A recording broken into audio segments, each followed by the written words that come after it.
বরাকের প্রবেশদ্বার আন্তঃরাজ্য সীমান্তবর্তী মালিডহর থেকে বদরপুর এবং কালাইন থেকে শিলচর সড়কের দ্রুত সংস্কারের দাবিতে মুখ্যমন্ত্রীর দ্বারস্থ কাটিগড়ার বিধায়ক। বর্তমানে কাটিগড়া বিধানসভার মালিডহর থেকে বদরপুর ৬ নম্বর জাতীয় সড়কের বেহাল ও অবর্ণনীয় পরিস্থিতি।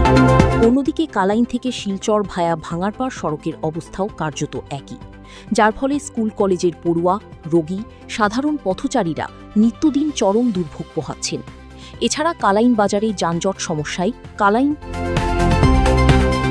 কাটিগড়া ছাড়া গোটা বরাক উপত্যকার মানুষ চূড়ান্ত অসুবিধা ভোগ করছেন, কারণ কালাইন বাজারে প্রতিদিন সকাল থেকে সন্ধ্যা অবধি যানজট সমস্যা তীব্র আকার ধারণ করে ঘণ্টার পর ঘণ্টা আটকে থাকতে হয় যাত্রীবাহী এবং পণ্যবাহী লরিগুলি। আমজনতার এই চরম ভোগান্তি প্রত্যক্ষ করে সোমবার কাটিগড়ার নবনির্বাচিত বিধায়ক কমলাক্ষ দে পুরকায়স্থ আসামের মুখ্যমন্ত্রী হিমন্ত বিশ্ব শর্মার সঙ্গে সাক্ষাৎ করে ৬ নম্বর জাতীয় সড়কের মালিডহর থেকে বদরপুর পর্যন্ত রাস্তার দ্রুত সংস্কার এবং কালাইন বাজার পয়েন্ট ৬ নম্বর জাতীয় সড়ক থেকে শিলচর কার্গিল পয়েন্ট পর্যন্ত প্রায় ২৯ কিলোমিটার দীর্ঘ ৪ লেন সড়কের দাবি জানান ও উন্নীতকরণের বিষয়ে বিস্তারিত আলোচনা করেন রাজ্যের মুখ্যমন্ত্রী ড হিমন্ত বিশ্ব শর্মার সঙ্গে।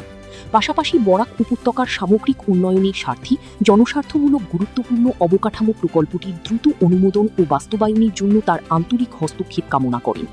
পরবর্তী সময়ে ড হিমন্ত বিশ্ব শর্মার সুপারিশপত্র নিয়ে national highways and infrastructure development corporation লিমিটেডের আসাম কমিশনারের কাছে স্মারকলিপি প্রদান করে জনদুর্ভোগের বাস্তব চিত্র তুলে ধরেন এবং বিষয়টি নিয়ে প্রয়োজনীয় ব্যবস্থা গ্রহণের বিষয়ে আলোচনা করেন।